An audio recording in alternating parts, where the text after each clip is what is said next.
What Happened to Lani Garver, a podcast, created and narrated by Elizabeth Lopowski.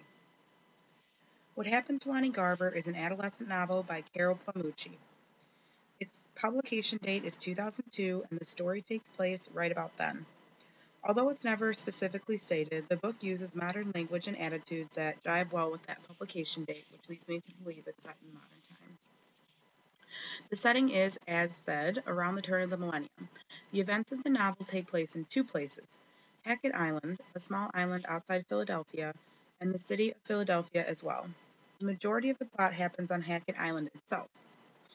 To describe the island in more detail as it relates to setting, it's important to know that as an island, the main commercial business for the island comes from fishing. Many of the characters are members of what the book titles the Fish Frat, which basically means their fathers are fishermen, and they in turn are the next generation of commercial fishermen. I wouldn't venture to say there is a lot of historical context to this novel, because the fictional story is just that, fictional. The events of this novel are not inspired by any actual events, current or past, but because of that, I think this book holds serious relevance for students in our classrooms today, because the issues brought up in this novel have been brought into further light in recent years. Those issues are more prominent in our society today over back then because of current legislation on gay marriage and gay rights. I do think also that this book would have been written about the time when it got really popular to say "that's so gay" without kids really realizing what it meant. This book could definitely be a good educational tool to educate students on that topic. The characters of this novel are vast, while many of them play a very small role in the actual events of the novel. I've chosen to narrow down the list to what I consider to be the most important characters in the novel based on plot influence and general presence. Without narrowing it down, not only waste time, but things would get more complicated than they really need to be. So we'll begin with the novel's two most important characters, Lani Garver and Claire Mackenzie. The book is told from the point of view of Claire, who is a popular cheerleader with a seemingly great life.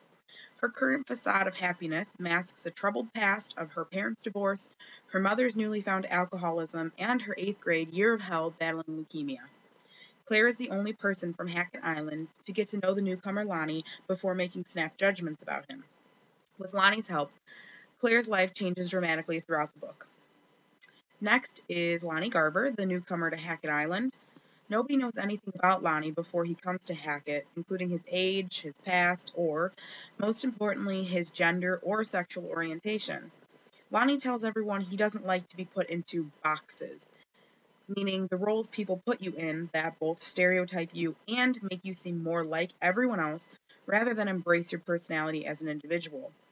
While the full background of Lani remains a mystery, the reader does come to find out that he has an affinity for philosophy, an interest in the arts, and that he has been a runaway for a number of years. It is only when he comes to Hackett that he is trying to start a new life with his adopted mother. And as the title suggests, the book revolves around what's happened to him, since he becomes the object of hatred and violence by a number of fish frat boys, including the Clementes. Now, the Clementi boys, Tony and Vince, also come from a troubled past. So if you're sensing a pattern emerging of characters coming from troubled pasts, you'd be correct. So keep this in mind as I describe other characters. Their father killed himself in a car accident while intoxicated, and their mother isn't around either. The Clementi boys are the main tormentors of Lani Garver, along with their fish frat flunkies Scott and Phil. They even convince Claire's former best friends, Macy, Eli, and Geneva, to take part in the tormenting. Interestingly, we come to find out that one of the Clementi boys is gay, and that the scenarios which he describes of interacting with Lani are completely fabricated. These characters define selective recollection, a concept Lani describes as how people decide what they'd like to have seen and truly, with all their hearts, believe that is what they actually saw. It makes things easier for them to think that what they saw didn't actually happen when it's something they'd rather not see. Among other important characters in this book are Claire's parents, both her mother and her father, plus her stepmother Suhar. There's also Lani's alcoholic mother. There's a psychologist named Dr. Erdman, and Lani's former friends in the art school, Cooper and Ellen. Toward the end of the book, we meet the boys of the band that Claire will play in, but there are a huge number of band members whose names are interchangeable at any given moment. With a basic understanding of characters, I think the plot itself is pretty easy to follow. Once Lani shows up on the island, the rest of the events fall like dominoes, all revolving around the town's overall homophobia and the lengths they are willing to go to remind someone they are different. Note that the town is highly homophobic, yet no one is completely sure Lani is even gay. Since Claire is the only Hackett Islander to befriend Lani, it's only natural that the book focuses on their friendship. He helps her change dramatically and realize her own potential as a musician, and she helps him through being tortured by the other characters in the book for being different. With his help, Claire gets retested for leukemia to make sure her remission isn't complicated by her eating habits, which the doctor diagnoses as an eating disorder. She also visits a psychiatrist and joins a band made up of much older members, all who have had a life-threatening illness before. Their music is a reflection of the pain and suffering they've had to endure, but also represents how they have risen above it. Meanwhile, the abuse Lani is enduring continues, and the entire book culminates into an intense ending. Once Lani and Claire accuse one of the Clementi boys of being gay, they've had enough. They orchestrate a trip to Scott's father's boat, where they dangle Lani in a fishing net above the freezing cold water. They dip Lani in multiple times, which upsets Claire enough to take an axe and cut off one of the fingers of one of the Clementi boys. The group is so upset about it that they put Claire in the net as well. And after some taunting and teasing, they finally submerge both Lani and Claire in the freezing cold water. The net malfunctions, and they can't get the net back onto the boat. So Claire, a strong swimmer, tries to save Lani, but his outfit, which is an angel costume from a past school play, gets stuck in the net, and Claire comes up for air. Now the boys, who are frantically worried, get her out of the water and try to search for Lani. When they finally get the net back up to the boat, the only thing in the net is the angel costume, and Lani is nowhere to be found. And then Scott cleans up the boat with the intention of hiding all of the events of the evening and acting like nothing had happened. Claire complies, acting like she knows nothing about Lani's disappearance, but she does try to tell police later in the book. No body was ever recovered, and Lani's mother thinks he ran away, so the police really have no evidence toward her claim. The end of the book leaves open the answer to the opening question, what happened to Lani Garver? Because no one ever finds his body. Claire is left with the idea that Lani was an angel, who came to fix her life and moved on to someone else who needed him more than her. An idea she came up with based on a philosophical book about floating angels, where she found a painting that bears striking resemblance to Lani himself. While I do think this book is a positive look at how someone like Claire overcomes her adversity, I don't think it would be a good book to teach because the main focus is what happens to Lani, not what happens to Claire. The things that the other characters do to Lani throughout the book are violent and foul, and quite frankly would be nearly impossible to discuss maturely with a high school class, even seniors. There's inappropriate language, mentions of pornographic magazines, and other topics that are inappropriate for school. Now, I'm not saying that it isn't okay to sometimes teach books that have something that's not school appropriate, because often great literature does have aspects that are hard to teach and inappropriate. But this particular novel in its entirety would be incredibly hard to teach.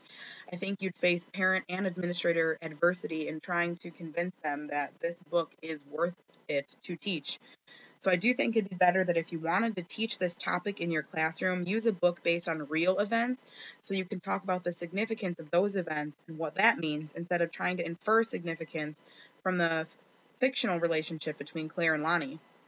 Overall, I really enjoyed reading this book, but I don't think a lot of high school students would find it entertaining, nor do I think they can relate to many of the characters because there is just a little too much going on with the characters. Not to say that dramatic characters are hard to relate to, but I think students often need one major aspect of the character that they can latch on to and relate to. And every characteristic these particular characters have is complicated by something else, usually something much more major that might throw off the connection the student feels to them. Definitely keep this book on your classroom bookshelf, though, for students to read independently or outside class. Now, the original intention was to put music in the background of this podcast, but due to some technical difficulties, I was unable to do that. So I did create a playlist with a few different songs, and I'd like to explain why those songs fit this particular book. So there are 6 songs on this on this playlist. The first is "What If God Was One of Us" by Joan Osborne. The second, "Imagine" by John Lennon. 3, "Waiting on the World to Change" by John Mayer. 4, "It's My Life" by Bon Jovi. And 5, "You Want to Make a Memory" by Bon Jovi. And 6, "Nobody" by the Doobie Brothers. And the reason that I chose these particular songs is that they all revolve around a common theme of tolerance. And the first song, "What If God Was One of Us," I put on there mainly because Claire does think Lani is an angel. When the book is over, that is the thought that she is left with, and she truly does believe that. So I put that on there trying to show that there are multiple levels to how Claire thinks Lani fits into her life. The second, "Imagine" by John Lennon, I chose because it gives a sort of utopian view of imagining what life could be like if everyone just got along.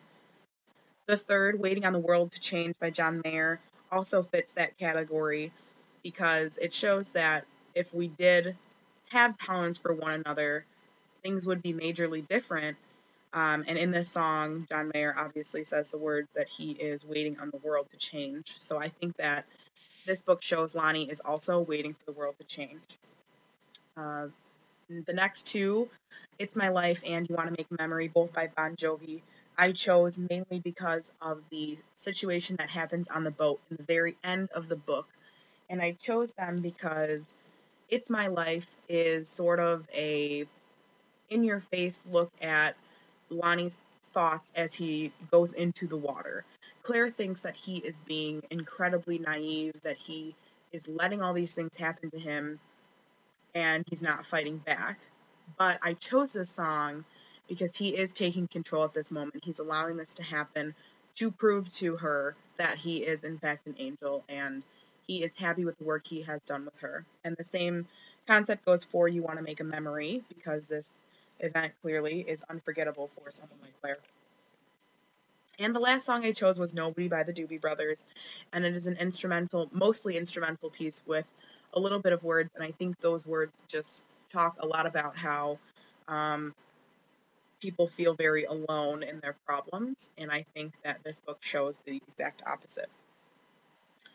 This has been a podcast about What Happened to Lani Garver by Carol Plamucci, created and narrated by Elizabeth Lopowski. For more information on the book, there is information available on the internet, or just pick up the book and take a read. I think you'd enjoy it. Thanks for listening.